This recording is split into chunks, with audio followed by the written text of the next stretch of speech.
Κυρίες και κύριοι, να δούμε αυτό το υπέροχο βίντεο πριν τις διαφημίσεις.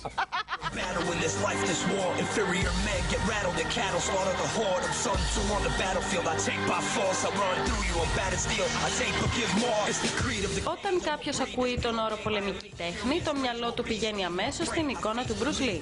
Στον απίστευτο μαχητή που με την ταχύτητα και τη φοβερή τεχνική του στο Wing Chun Kung Fu έκανε όλη την Ιφίλιο να παραμιλά. Ωστόσο, στη χώρα μας βρίσκεται ένας άξιος συνεχιστής του, που πολλοί τον αποκαλούν Έλληνα Bruce Lee.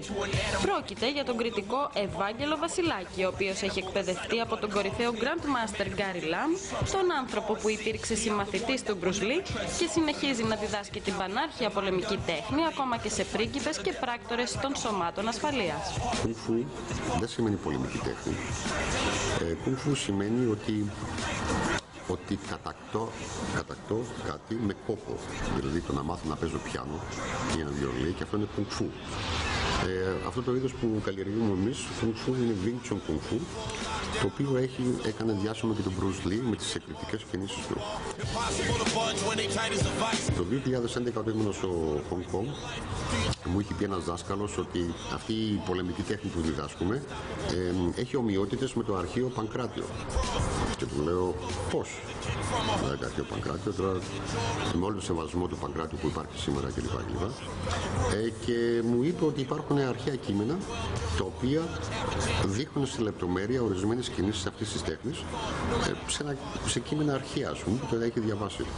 Και όταν επέστρεψα πίσω στην Ελλάδα, μαζί με τον κύριο Σταθούλια, που είναι εκπαιδευτής της σχολής, βρήκαμε και ψάξαμε και βρήκαμε αυτό το αρχαίο κείμενο, το οποίο περιγράφει με λεπτομέρεια, ας πούμε, μια κίνηση που την έχουμε εμείς μέσα στη φόρμα μας. Τα χτυπήματα όλα αυτές τις κινήσεις γίνονται υπό έλεγχο. Εδώ έχω πρόσβαση σε όλο το κεντρικό νευρικό σύστημά του και σε όλα τα όργανα του. Εγώ ξεκίνησα το Wing Chun Kung Fu πριν μια 15 ετία και λίγο κάτι παραπάνω. Έχω εκπαιδευτεί ιδιαίτερα τα τελευταία 10 χρόνια, πάντα προσωπικά. Το 2009 έγινα επικεφαλής δάσκαλος του συστήματος Ευρώπης. Πέρα από αυτό, εκπαιδεύω σώματα ασφαλείας μέσα σε ορισμένες συγκεκριμένες πρεσβείες. Έχω κάνει επίδειξη στον πρέσβη της Αμερικής, στον πρέσβη της Κίνας. Είμαι και μέλος του Σύνδεσμου της Ελλάδας-Κίνας.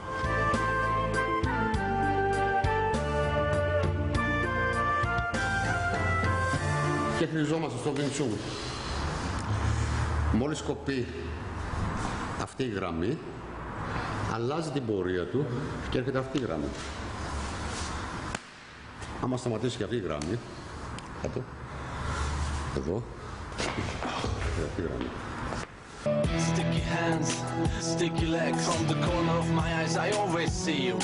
Μαθητές έχουμε από όλες τις κοινωνικές τάξεις, ανεξάρτητος σε φύλο και ηλικίας, και ξεκινάει από 12 ετών.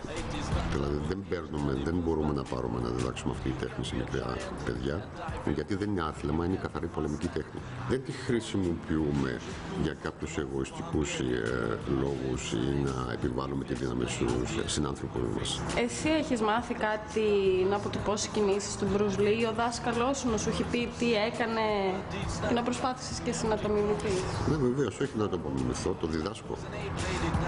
Ο Bruce Lee βασιζόταν, τα πιο αγαπημένα του χέρια του ήταν τα 12 hand Pak-Sao ή τα Pak-Sao.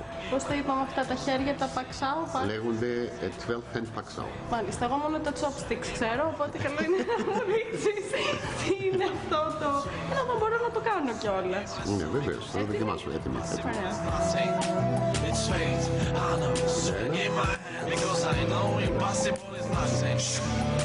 One small idea explodes through my head just like a screaming. Μπράβο, πολύ καλή. Μπράβο, Τζόνα μας.